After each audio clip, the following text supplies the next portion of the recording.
Ating papasahin ay mula sa Gospel ni St. John, chapter 20, verse 26 to 28. Makalipas ang isang linggo, muling nagkatipon sa loob ng bahay ang mga alagad at kasama nila si Tomas. Nakasara ang mga pinto, ngunit nakapasok si Jesus at tumayo sa kalagitnaan nila. Sinabi niya, "Sumainyo ang kapayapaan." At sinabi niya kay Tomas, "Tingnan mo ang aking mga kamay, ilagay mo ang iyong kamay sa aking tagiliran, at huwag ka nang mag-alinlangan pa. Salit ay maliwanag." Mga kapatid, ito po ang mabuting balita ng ating Panginoon. Pinupuri ka na ang Panginoong Jesucristo. God, hallelujah, Panginoon. Napintutang nagsuon, makapunta na. Happy anniversary po dito sa Cortes. Nung tinignan kong inyong invitation, nakita ko 26 years na. So, matagal-tagal na ang gawain dito sa Cortes. At ang ebidensya, tingnan niyo si Mama Rose. Hindi tumatanda dahil sa paglilingkod kayo. Mga kapatid, ngayong hapon sa inyong anniversary, ang inyong theme, Jesus, the Resurrection and the Life. No? Ano ba ang mensahe ng resurrection? So sabi ng Bible, sa inyong tema, Jesus is the Resurrection and the Life. Alam niyo po, ang mensahe ng resurrection, na-mention kanina yan ni Brother Boggs, it's all about hope. Patungkol yan sa pag-asa. So pag sinabing Jesus is the Resurrection and the Life, ibig sabihin niya, mga kapatid, mayroon tayong pag-asa. Amen? Na tayong paglaon. Mga kapatid, mayroon pong gusto kong i-quote yung sinabi ng isang lalaki. Sabi, someone said na you can live without food for 40 days. Without water for 4 days. Without air for 4 minutes. But only for 4 seconds without hope. So sabi ng nagsabi, kaya ng tao mabuhay nang walang pagkain sa loob ng 40 araw. Walang tubig sa 4 na araw at walang hangin sa 4 na minuto. Pero 4 na segundo lang ang pili mong mabubuhay ka kapag wala kang pag-asa. Bakit, mga kapatid? Kasi alam niyo po, ang hope is very crucial in everyday existence. Sabi ng research, pag-aaral, people without hope are the most candidate or the most legitimate candidate for suicide.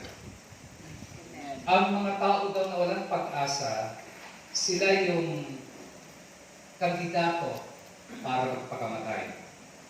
So, alam niyo, kaya nga sabi ng Bible sa Hebrews 11:1, now faith is confidence in what we hope for and assurance about what we do not see. Mapapansin ninyo, yung faith at hope, magkasama yan. So, you cannot have faith without hope. And you cannot have hope without faith. Amen. Alam niyo yung aeroplano, kaya lumilipad yan dahil may tinatawag na para-wings. Ang ibon, lumilipad yan dahil sa kanyang para-wings. Ano yung para-wings? May right wing at may left wing. Okay? Kapag isang wing lang, hindi yan lilipad. Okay? Hindi lilipad ang aeroplano pag hindi para-wings. Hindi rin lilipad ang ibon kapag isa lang ang pakpak. Alam niyo, faith and hope go together. Para-wings siya ng ating buhay Kristiyano. So, hindi pipili silang maghiwalay. No? Kaya nga, mayroon pang isang pag-aaral, ang mga elderly daw, kapag may hope, tumatagal pang buhay nila. At ang mga elderly na wala ng hope, madaling mamatay. No? Yung mga matatanda daw, pag may pag-asa, humahaba pa yung buhay. Pero pag wala ng pag-asa yung matatanda, madali silang mamatay. Alam niyo, naniniwala ko na hindi yan applicable lang sa matatanda, kundi sa ating lahat. Kasi pag wala ka ng pag-asa, anong dahilan para mabuhay ka? Di ba? Anong reason para mabuhay ka pa? Kaya ang iba nagpapakamatay kasi hopeless na sila. Kaya mga kapatid, the message of resurrection is all about hope. Sa pag-asa, mga kapatid. Now, sa binasa ko ngayong hapon sa inyong anniversary, kinuha ko sa gospel ngayong linggo, no? Tungkol sa pagpapakita ni Jesus sa kanyang mga disciples, no? Kasama si Tomas, yung pangalawang pagpapakita niya. At sa kanyang pagpapakita, ito ay day ng resurrection, yung kanyang muling pagkabuhay. At pamamagatan ko yung topic ko ngayong hapon, 4 things Jesus took back to heaven.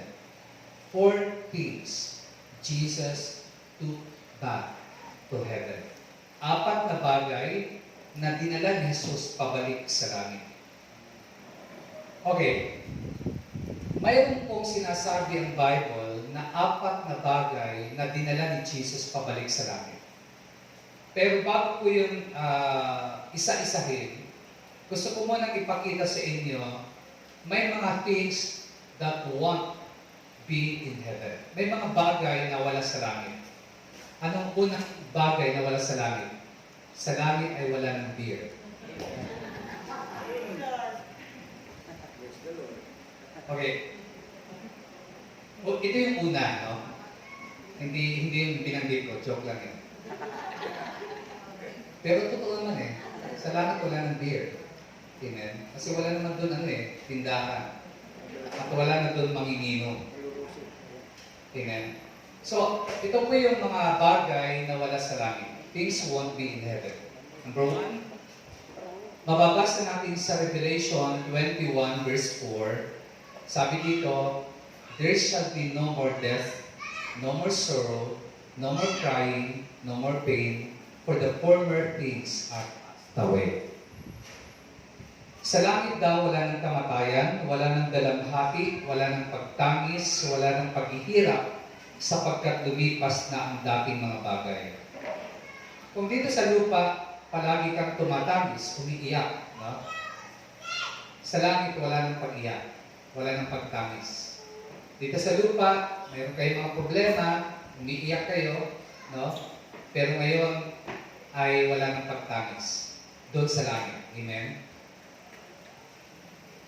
Okay, kanina nakikinig ako sa testimony, especially yung testimonies to Judith. Ako naniniwala nung una marahil tumatangis siya. No? Pero ngayon, hindi na siya tumatangis.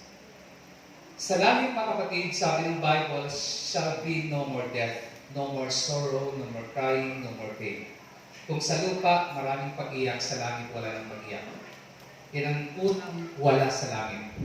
Number 2, Revelation 21:27.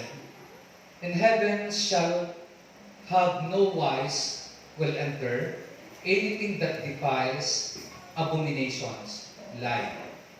Walang makakapasok daw sa langit na marumi sa paningin ng Diyos. Yung mga gumagawa ng masama, yung mga sinungaling, yung mga tao lamang na ang pangalan ay nakasulat sa aklat ng buhay, na iniingatan ng kordero ang siya makapapasok sa lungsod. Okay? So yun ang pangalawa na wala sa langit. Hindi lang sa langit wala ng pag-iyak, wala ng pagtangis, wala ng sakit. Pangalawa, sa langit, walang mga sinungaling na makapasok. Amen? Kaya ang prayer ko, bago tayo malagatan ng hininga, huwag tayong magsinungaling. Maging tapat tayo. Kasi walang sinungaling papasok sa langit. At sabi ng Bible, pag ang pangalan mo ay hindi nakasulat sa aklat ng buhay, wala ka sa langit. Na-remind ako nung time na nagbakasyon ako last September. Nung time na yun, eksakto naman tatanggap ng mga amelioration. Yung wife ko, fortunately, nakasama siya sa amelioration. Then madaling araw pa nandun kami, pumila kami. At alam niyo po, marami doon pumila na hindi sila nakatanggap. Pero kami nakatanggap kami. Kasi sabi nila, kahit ka pa pumila madaling araw, kung ang pangalan mo hindi nakalista, di ka tatanggap. Alam niyo, it reminds me sa langit. Kahit pa tayo pumila papuntang langit, kung hindi nakasulat ang pangalan mo, hindi ka tatanggapin sa langit. Amen. So yan mga kapatid. Number 3, things won't be in heaven. 1 Corinthians 15:50. Sabi ng 1 Corinthians 15:50, I declare to you, brothers and sisters, that flesh and blood cannot inherit the kingdom of God. Ang binubuo daw ng laman at dugo ay hindi maaaring makabahagi sa kaharian ng Diyos. At ang katawang panlupa ay di maaaring magmana ng buhay na walang hanggan. Ang tinutukoy dito, hindi yung katawan mo na papasok sa langit, kundi yung soul mo na glorified or tinatawag na resurrected body. So, walang makapapasok sa langit na flesh and blood na katawan at dugo. Yan ang pangatlo na wala sa langit. Number 4, Revelation 22:15. Outside are the dogs, those who practice magic arts, the sexually immoral, the murderers, the idolaters, and everyone who loves and practice falsehood. Maiiwan sa labas ng lungsod ang mga asal-aso, mga mangkukulam, mga nakikiakid, mga mamamatay tao, mga sumasamba sa Diyos-Diyosan, at mga sinungaling sa salita at sa gawa. Ibig sabihin dito, wala sa langit ang gumagawa ng sama.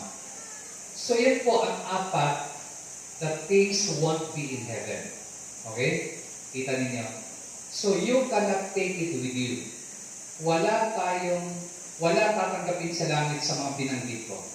Now, mababasa natin sa Psalms 49:16-17. For when he dies, he shall carry nothing away. His glory shall not descend after him. Basahin natin sa Tagalog. Di ka dapat mabagabag, ang tao man ay yumaman, lumago man ang lumago, yaong kabuhayan, hindi ito madadala kapag siya namatay. Ang yaman ay hindi niya madadala sa libingan. Okay? Anong sinasabi dito? You can take it with you. Ang sinasabi dito, huwag kang mag-worry kung di ka mayaman. Kasi ang yaman hindi mo madadala pag namatay ka. Paiiwan yan. Amen. So, anong sabi ng 2 Timothy chapter 6 verse 7? For we brought nothing into this world, and it is certain we can carry nothing out of it. So sabi ng Bible, you brought nothing into this world, and you can take nothing out of it. So, wala daw tayong dalang anuman nung dumating tayo sa lupa, wala rin din tayo madadala pag alis natin dito. Naniniwala kayo doon? Amen. Kahit anong yaman natin, maiiwan lahat yan. Wala kang madadala.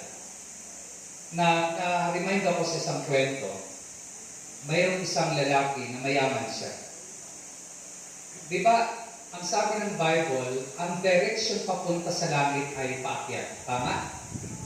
Ang direction papunta sa impyerno, paakyat ba? Pababa. Tandaan niyo yan ha, sabi ng Bible yan. Di ba si Jesus, he ascended to heaven and he descended to hell. So pag sinabing direction, pag paakyat sa langit, pag papunta sa langit, paakyat. Pag pababa sa impyerno, pag papunta sa impyerno, pababa. So doon pa lang, kita na natin. So meron isang lalaki, mayaman siya. Ang ginawa niya sa mga pera niya, nilagay niya sa attic. Sa attic, alam niyo yung attic? Yung kwarto na nandoon sa may bubong banda. Tinanong siya, bakit niya nilalagay yung mga pera niya sa attic? Sabi niya, para pag namatay ako, mag-grab-grab ko habang pakit ako sa langit yung pera ko. So, namatay siya. Nung namatay siya, after funeral, yung asawa niya, pinuntahan yung attic, tinignan kung andun yung pera, kung nag-grab na niya, pag-akyat na, nandoon. Kaya sabi ng wife niya, I guess he went to other direction. Sabi niya, hindi pumunta sa langit sa impyerno yun kasi hindi niya nakuha yung pera sa attic. Amen? So, ito yung reminder sa ating lahat na wala tayong madadala. Amen? Kaya nga, things won't be in heaven, kasama doon pati yung pera natin. Hindi natin madadala yan. Hanggang lupa lang yan. Amen? So, kaya wala tayong piling pagmalaki. No? Sa matter of time, lahat tayo mamamatay. So, maiiwan lahat. Now, so since ang topic ko is about what are the 4 things Jesus took back in heaven. Ano yung 4 na bagay? Kasi si Jesus ang muling pagkabuhay, tama? So sa kanyang pagkabuhay, anong pinapakita niya dito aside sa hope natin? Pinapakita niyang 4 na importanteng bagay na dinala niya pagbalik niya sa langit after ng kanyang resurrection. Number 1, ang unang bagay na dinala niya pabalik sa langit ay His wants. His wants. Yung kanyang sugat. Amen? Anong sabi niya kay Thomas? Put your finger here. See my hands. Reach out your hand and put it into my side. Stop doubting and believe. Anong sabi ni Thomas sa kanya? My Lord and my God. Tingnan mong aking kamay, sabi ni Jesus kay Tomas, ilagay mo ang iyong kamay sa aking tagiliran at huwag ka nang mag-alinlangan pa. Sa halip ay maniwala ka. Makinig kayo. Pag tayo'y namatay, ang katawan natin hindi aakyat sa langit. Ang aakyat sa langit, kung palangit tayo, ay ang ating soul. At pagdating sa langit, lalagyan ng soul natin ng glorified body. Ang tawag doon, resurrected body. Okay? So, ang resurrected body na yan, hindi na yan mamamatay. Hindi na yan magkakasakit. No? Ang mga pilay, perfect na sila. Ang mga bulag, makakakita na sila. Ang mga lumpo, makakalakad na sila. Ang lahat, may cancer, wala ng cancer. Kasi pinalitan na yung katawan ng lupa ng isang glorified body. Pero makinig kayo. Lahat tayo, pag pumunta sa langit, bago ang ating katawan. Except kay Jesus. Ang katawan ni Jesus, kahit na siya glorified, hindi mawawala ang kanyang physical body. Napansin niyo na nagpakita siya kay Tomas, ano ang katawan niya? Yung katawan niya na mayroong sugat. Yung katawan niya na may nail marks. Kaya pag-akit niya sa langit, ang dala-dala niya ay katawan na may nail marks. Kaya sabi niya, tandaan niyo, nung nagpakita siya sa mga disciple, resurrected body na siya noon. Tumagos pa nga siya sa dingding, di ba? Nakalak lahat ng doors, pero nakapasok si Jesus. At nung pumasok siya, ano sabi niya kay Tomas, tingnan mo ngayon yung aking kamay. Kasi sabi mo, di ka maniniwala pag di mo nakita. Ito yung butas ng aking kamay. Ito yung scar ng aking kamay. Ito yung scar ng aking tagiliran. Ito yung scar ng aking paa. Tingnan mo ngayon. Amen? At sabi niya, hindi ako ghost. Kasi ang ghost, wala siyang buto, wala siyang laman. Ako hawakan ninyo. So, ibig sabihin, mga kapatid, ang una na bagay na dala ni Jesus pag-akyat sa langit ay ang kanyang sugat, ang kanyang scars, ang kanyang wounds and scars. Amen? Kayo pag pumupunta kayo sa mga lugar na bago niyong napuntahan, di ba, madalas kayo bumibili kayo ng mga souvenirs, tama?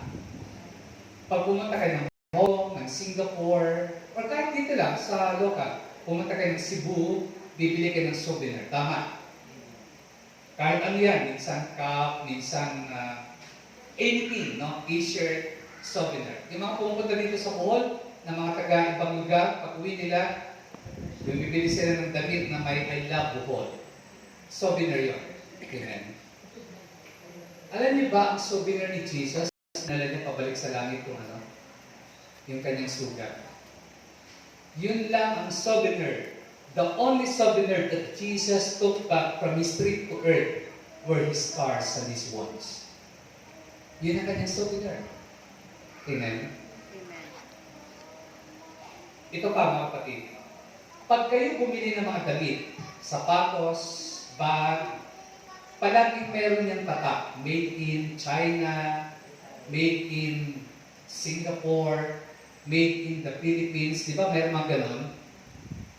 Alam niyo mga kapatid, lahat ng imports must disclose where they are made, kung saan sila ginawa. Alam niyo, everything in heaven was made by God and His angels. Nothing in heaven was made by man or made on earth except one thing, the ones of Jesus. Ang sugat ni Jesus, they are the only man-made things in heaven. Nakikinig kayo? Amen. Ang sugat ni Jesus, hindi yan made on heaven. Made by man yan. Sino bang gumawa ng sugat ni Jesus? Mga anghel? Tao. Mga demonyo. Nakikinig kayo? Naiintindihan niyo? Amen. Four things Jesus took back to heaven. Una ay ang kanyang words. Amen. Ang kanyang resurrected body, kahit na siya ay Son of God, He has chosen to take the human body for all eternity. He also allowed that nail marks, that body, to bear the marks of His love for all eternity. Alam niyo kung bakit? Niretain niya yung kanyang sugat. Niretain niya yung kanyang nail marks na hindi yan inalis, kundi mananatili yung kanyang sugat, yung piklat niya pag-akyat sa langit, para maging reminder na yung sugat na yon ang dahilan ng kaligtasan ng tao.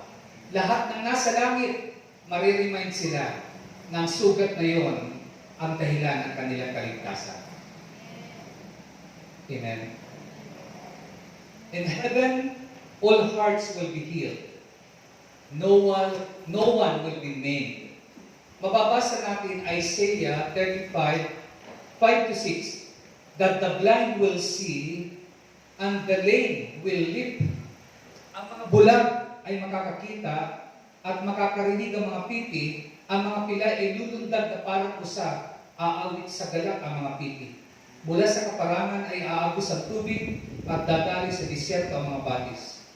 Lahat ng amputated na feet or legs will be restored, and people will appear whole and in their prime, all without defect sa langit. Not so with Jesus. Iba si Jesus. Lahat tayo perfect doon, pero si Jesus hindi sa perfect kasi may sugat siya. Amen. In fact, mababasa natin sa Zechariah chapter 12 verse 10 na mga Hudyo daw, ma-identify nila si Jesus na kanilang Messiah sa second coming by the marks of His piercing. Pag sabing piercing, yung mga butas, yung mga tumagos sa kanyang katawan. So yan po. So ang una na madadala ni Jesus pag-akyat sa langit, yung kanyang wounds. Number 2, the blood of Jesus. Hindi lamang ang sugat ang babalik sa langit, ang dala ng Panginoon pagbalik niya sa langit ay ang dugo niya. Hebrews 12:24. To Jesus, the mediator of a new covenant, and to the sprinkled blood that speaks a better word than the blood of Abel. Lumapit kayo kay Jesus, ang tagapamagitan ng bagong tipan. Ang dugo niyang dumanang ay may pangako na mas mabubuting bagay kaysa isinisigaw ng dugo ni Abel. Ang sinasabi dito mga magulang at kapatid, ang dugo ni Jesus ay higit pa sa dugo ni Abel. Dahil dito ang pangako para sa kasunduan ng Diyos at ng tao. Naalala ninyo, nung pinatay ni Cain si Abel, anong sabi ng Diyos? Mababasa natin Genesis 4 verse 10. Sinabi ni Yahweh, Cain, ano itong ginawa mo? Sumisigaw sa akin mula sa lupa ang dugo ng iyong kapatid at humihingi ng katarungan. Ang dugo ni Abel ay sumisigaw hanggang langit na humihingi ng katarungan dahil pinatay siya ng kanyang kapatid. Kung ang dugo ni Abel ay narinig sa langit bilang paghingi ng katarungan, gaano pa kaya ang dugo ni Jesus na namatay para matubos ang sangkatauhan? Ibig sabihin, ang dugo ni Jesus ay umakyat sa langit, inisprinkle doon para magkaroon ng katubusan ang lahat ng tao. Kaya, yan mga kapatid, no blood blood in heaven except the blood of Jesus. Diba sabi ko kanina, flesh and blood cannot inherit the kingdom, or the perishable cannot inherit the kingdom of God. So, kahit na sa Luke 24:13 ay mababasa natin, sabi ni Jesus, tingnan niyo ang aking mga kamay at mga paa, ako nga ito, hawakan niyo ako pagmasdan. Ang multo ay walang laman at buto, ngunit ako ay mayroon tulad na makikita ninyo. Nakakita na ba kayo ng laman at buto na walang dugo? Hindi mabubuhay ang laman at buto kung walang dugo. Hindi mabubuhay ang tao kasi life is in the blood. Amen? Ang sabi ni Jesus, may buto at laman ako. Yan ang pagkakaiba natin pag pumunta sa langit. Resurrected body tayo, pero si Jesus, may physical body siya. Kaya meron siyang dugo. At sa langit, dala-dala niya yun, mga kapatid. Amen? Kaya nga, ang simbolo ng buhay ay blood.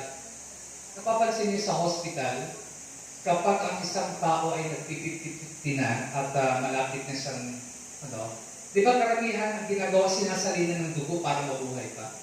Kasi ang blood nagsisimbolize ng life. Kaya nga sa Old Testament, bawal ang pagkain ng anumang hayop na may dugo. No? Sa atin, kumakain ka ng dinuguan. Iba nga, binabarbecue pa yung dugo eh. Diba? Dugo ng manok. Pero sa Old Testament, pinagbabawal ang pagkain ng dugo.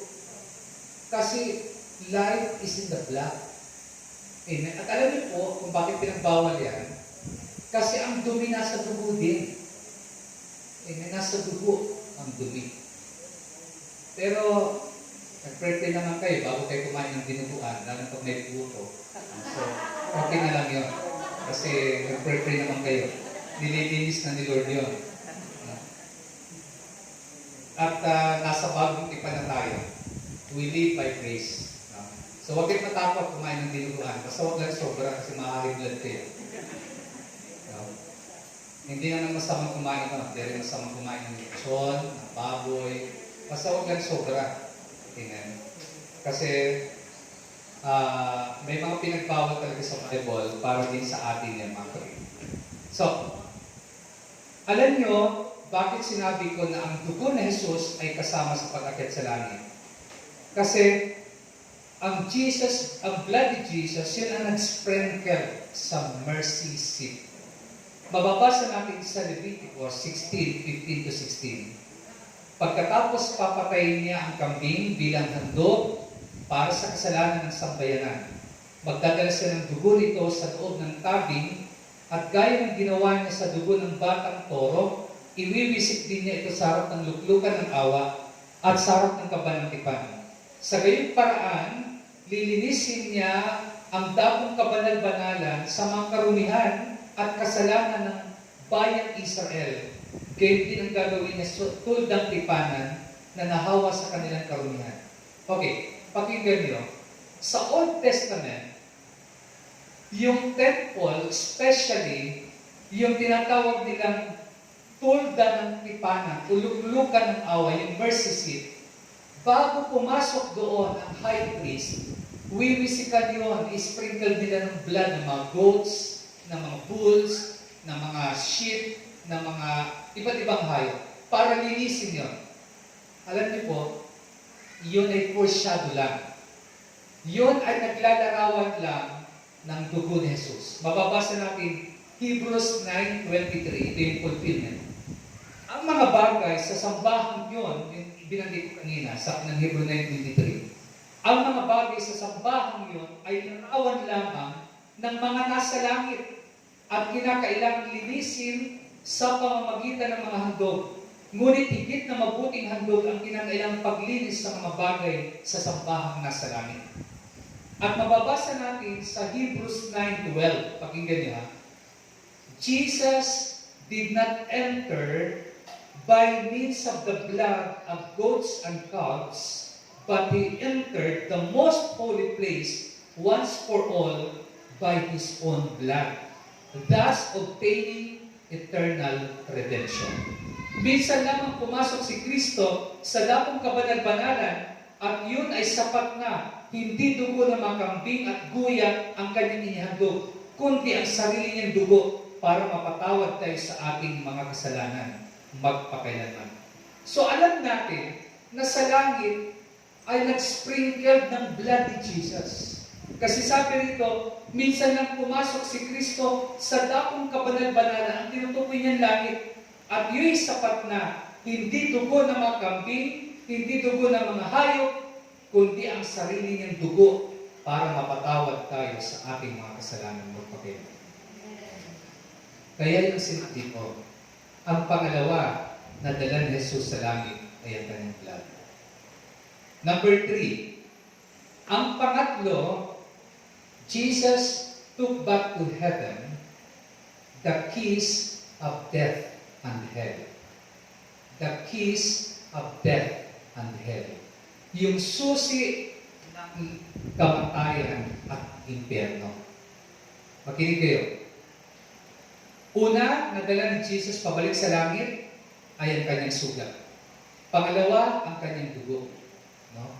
Pinaliwanag ko na yung kanina, yung sugat, si Jesus umakyat siya with physical body, hindi katulad natin, resurrected body, pupunta tayo sa langit. Niretin ni Jesus ang kanyang physical body. At the same time, resurrected body din niya, glorified body. Pero, andun yung sugat niya, andun yung scars niya. Okay? Kayo, di ba, may mga piklat kayo? Ako may piklat din ako. Namaksilit ako sa motor. Pero, pag namatay ako, wala namang piklat sa langit. Amen? Sa langit, makinis na tayo lahat. Di na kailangan glutathione or glutamine prime. Amen? Pangalawa, na pag-akit mo sa langit, ang pag-akit ni Jesus para sa langit, ang dala niya blood. Pangatlo, susi ng kamatayan at ng impyerno. Makinig kayo ha. Revelation 1, verse 17 to verse 18. When I saw him, I fell at his feet as though dead. Then he placed his right hand on me and said, "Do not be afraid. I am the first and the last. I am the living one. I was dead, and now look, I am alive forevermore. And I hold the keys of death and the Hades." Ang word na Hades ay impyerno yan. Greek word yan ng hell. Ang Hebrew word ng hell ay Gehenna. So mga kapatid, I hold the keys of death and Hades. Basahin natin sa Tagalog para maliwanag. Pagkakita ko sa kanya, parang patay na bumagsak sa kanyang paanan, ngunit pinatong niya sa akin ang kanyang kanang kamay at sinabi, "Huwag kang matakot, ako ang simulat ang wakas." Si Jesus ang nagsasalita dito. "At nabubuhay magpakailanman. Namatay ako, ngunit tingnan mo, ako'y buhay ngayon at mananatiling buhay magpakailanman." Jesus is the resurrection and the life. Nasa ilalim ng aking kapangyarihan ang kamatayan at ang daigdig ng mga patay. Ang ginamit sa Tagalog translation, nasa ilalim ng aking kapangyarihan ang kamatayan. Pero sa English Bible, I hold the keys of death and hell. These are symbols of His triumph over our enemies. Tingnan niyo yung line-up ng song kanina sa praise, high praise ninyo. Jesus is alive, hallelujah, He is risen. Diba? Ang ganda ng praise and worship natin ngayon. Kasi pinapakita dito na nagtagumpay si Jesus sa kamatayan. Nagtagumpay siya sa impyerno, mga kapatid. Kasi siya ang may susi ng kamatayan at impyerno. So, tatanungin ko kayo, who can overcome death? Sino bang piling lumaban sa kamatayan? Wala. Kahit mapera ka pa, di mo kayang labanan ng kamatayan. Amen? Kahit matalino ka pa, di mo kayang labanan ng kamatayan. Wala isa man sa atin makakatalo sa kamatayan. Pag dumating ito, talunan ka. Pero si Jesus, He overcome death and hell. Kasi sabi niya, hawak ko ang susi. Pag akyat niya sa langit, He hold the keys of death and hell. Amen? Who can overcome death? Not you, not me. Only Jesus Christ. Only Jesus Christ can overcome our enemy, death. Kaya nga sabi ni Jesus kay Martha sa John 11:24, sabi pala ni Martha, sabi niya kay Jesus, I know that my brother will rise again in the resurrection at the last day. But Jesus replied, I am the resurrection and the life. He who believes in me, though he may die, he shall live. Death can never defeat Jesus. Hindi kayang talunin si Jesus ng kamatayan. Kaya mas na buhay. Amen? So, ang pinapakita dito, hawak ni Jesus ang susi ng kamatayan at buhay. And this comfort us. Why? Because it tells us, if He conquered the two worst enemies of man, ang death at hell, tayo man na mga mananampalataya, pagtatagumpay natin ang kamatayan, dahil bibigyan tayo ng Diyos ng another life, a resurrected life. Amen? Palapakan natin si Lord. So, ang pangatlo na dala ni Jesus, pagbalik niya sa langit, yung susi, yung keys. You know what? Keys represent access. Yan ang unang nire-represent ng key. Pag may susi ka, ibig sabihin may access ka. Halimbawa, sa bahay, kung wala kang susi, kakatok ka pag sarado. Pag wala nagbukas ng pintuan, maghihintay ka hanggat may dumating na may susi doon. Tama? Because keys represent access. Ang sinasabi dito, si Jesus lang ang access natin para makapasok tayo sa langit. Amen. Kaya sabi niya, I am the way, I am the truth, I am the life.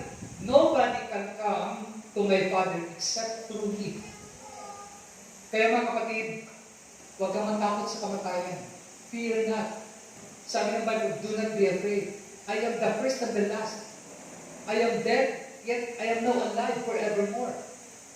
Isa sabi ng Panginoon. So, keys represent access. Kaya huwag kang matakot. Ang dala ni Jesus sa langit ay susi ng kamatayan, nagtagumpay sa doon, magtatagumpay ka rin. You have that access. At alam niyo ba ang ibig sabihin ng key? It represents your power to open and shut. Diba? Kapag mayroon kang key, ikaw lang ang pwedeng magbukas, ikaw lang ang pwedeng magsara. Tama? Ang pangatlong nare-represent ng key is ownership.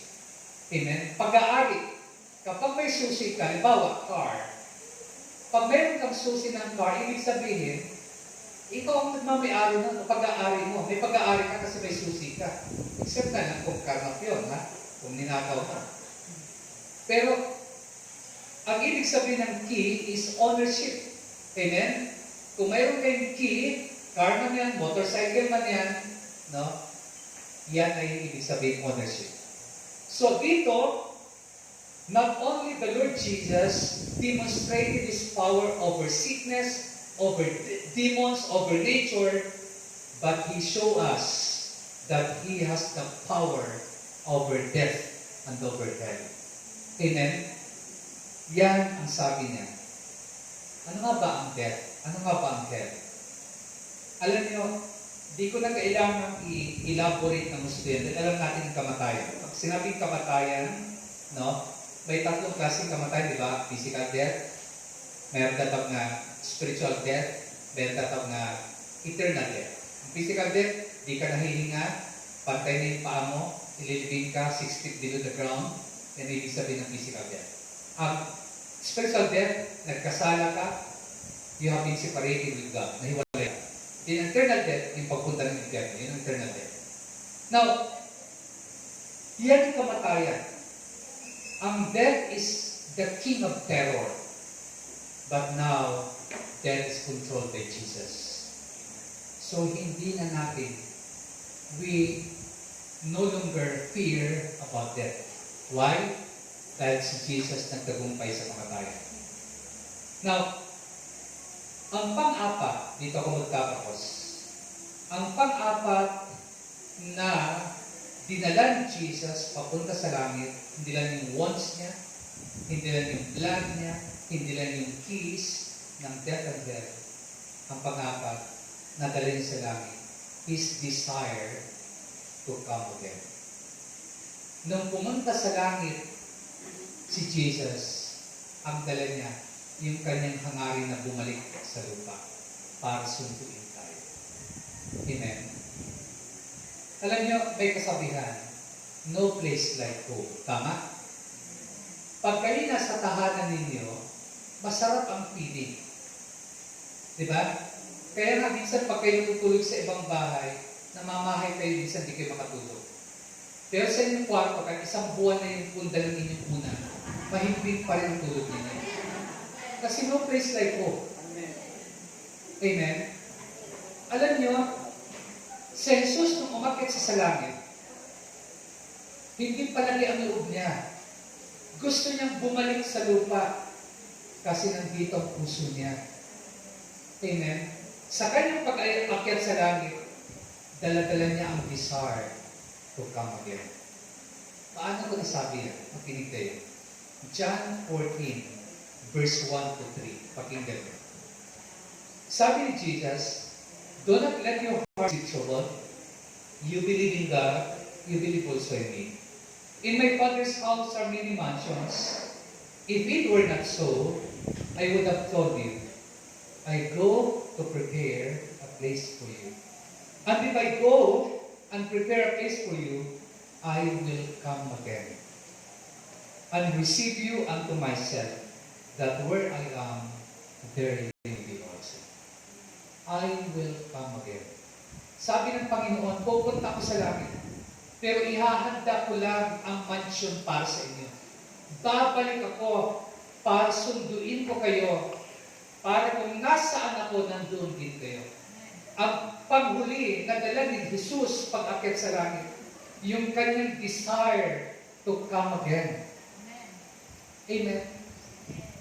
Kaya nga, di ba, yan ang talk kanina ni Brother Bobs. Kung tayo ay, sabi ng Bible, kung walang pagkabuhay, walang kwenta yung ating pananampalataya. Amen. May pagkabuhay. Dahil susunduin tayo ng Panginoon. Pag namatay tayo, it's either dalawa lang ang pagdating ng Panginoon. It's either second coming, buhay ka na susunduin yung rapture, or mamamatay ka at pagkakaroon ka ng glorified body. Yun ang pagsundo ng Panginoon. Pero either way, ang point ko is, lahat tayo ay susunduin ng Panginoon, mga mananampalataya. John 14, 1 to 3. Parang kasal yan.